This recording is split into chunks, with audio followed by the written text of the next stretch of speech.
Denver 7 On Demand is brought to you by Ferguson and BAC Appliance Center, the best in bath, kitchen, and lighting for your home. I'm Shannon Ogden with the latest from Denver 7. This is what became of a family's home after a creek spilled its banks and poured into just about every room of their apartment. And when we first told you about them last night, they were in trouble, desperate to find a place to stay while they got their lives back on track. Well, that's where Contact 7 and our Sean Toll comes in. The past 48 hours have been tough for Evan Bennett and his sons Skylar and Micah. Trying to figure out how I'm going to do this. We first shared their story Sunday after heavy rains flooded their apartment, ruining almost everything they owned. I think that, are we ever going to get a home again? After seeing the story on Denver 7, Bennett's landlord saw the devastation and agreed to break his lease and return his deposit. But Monday, his insurance company said, Your insurance doesn't cover floods from outside of the house. It only covers things if they come in from inside the house. Bennett needs a lot of help for him and his sons to get back on their feet. He does have a troubled past and recently split from his wife, who is serving time in prison for drug charges. Everything seemed like it was really looking up for me. I had just gotten back on my feet. First, he is trying to find a place to live. I'm not going to have any furniture in my new house. If I can find a place. But it's his boys. I'd like to get them new toys, because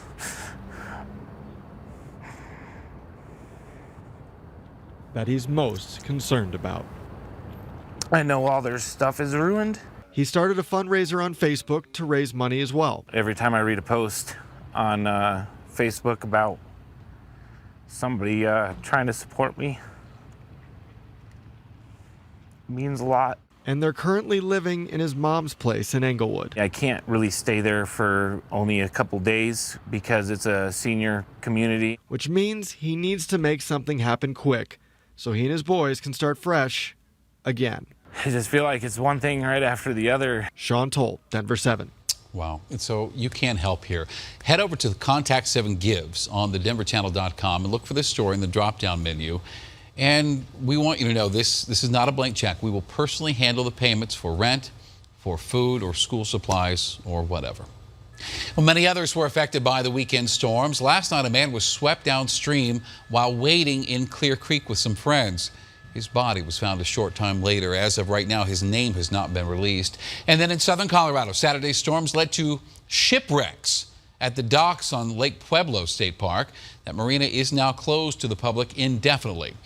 And that same day, a woman apparently drowned, caught in a flash flood at Lakewood Gulch. Police have identified her as Jeanette Reynolds, a 38-year-old woman who was homeless and living in the Lakewood area.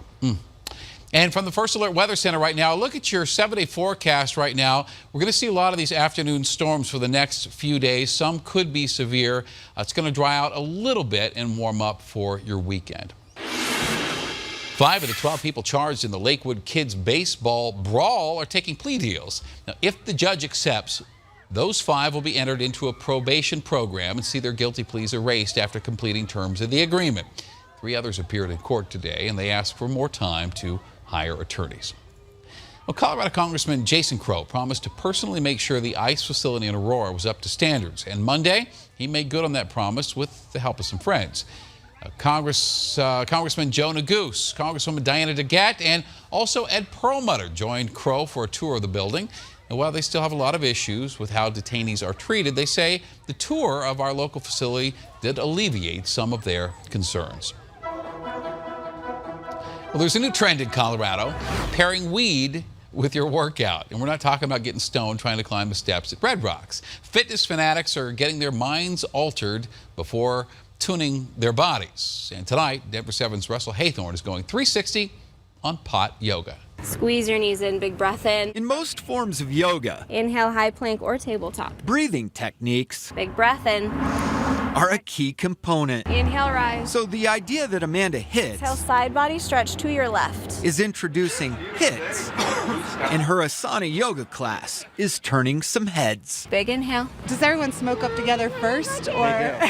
It's like drunk lifting weights. It's not for me to get turned up and party. We're going 360 on a trend that's classic Colorado. It's popular because cannabis is and yoga is. Pot yoga. We'll hear from an instructor, participants, some who say the two aren't compatible, and other experienced yoga teachers. We start with Amanda Hitz, co-founder of Bend and Blaze. Bend and Blaze is BYO. We want people to choose how they want to consume and how much they want to consume. It's not a one-size-fits-all. In some instances, it's legal to smoke because venues qualify as social clubs under Denver's ordinance. Amanda says combining pot and yoga Shift your hips back. is natural, holistic, and restorative. Exhale, fold. It allows you to kind of quiet that chatter in your mind, which is a big part of yoga. Your well-being is benefiting from it. Steph Lindsay says she's proof of that. In the depths of grief. She lost her mom 2 years ago and was searching for a means of escape. I've had some amazing sort of self-realizations. It's more about come, focus on yourself, figure out some things about your life and what you want to do. Joey Bronner was hesitant at first, not about the weed, Exhale slowly. but the workout. I think there was a lot of preconceived notions about masculinity and yoga. But his class today was mostly men. I feel a lot better Friday morning when I'm getting up if I do my cannabis yoga class as opposed to going to a happy hour or something like that. Others say combining the two seems counterintuitive. Those are both things that I like independently. Kind of defeats the purpose of exercising, I think. Baby cobra, flip to the tops of your feet. Not for me. And yoga is intense. Like the type of style of yoga I like to do is intense, and I kind of like to have all of my mental facilities about me, maybe pot after. Which brings us to Jana Everett. The benefits of yoga are, pretty well known as a physical practice. She's a yoga instructor who does not combine pot with her yoga classes. Help people become more aware of their bodies in space. Mouth exhale. While she's a firm believer in the tranquility, postures, and Breath in. breathing of traditional yoga, she's not necessarily against pot yoga. Why not pair them up if that's your thing? I am not against it. I don't think that it hinders the practice of yoga. She believes the more people who are introduced to yoga, Breath out.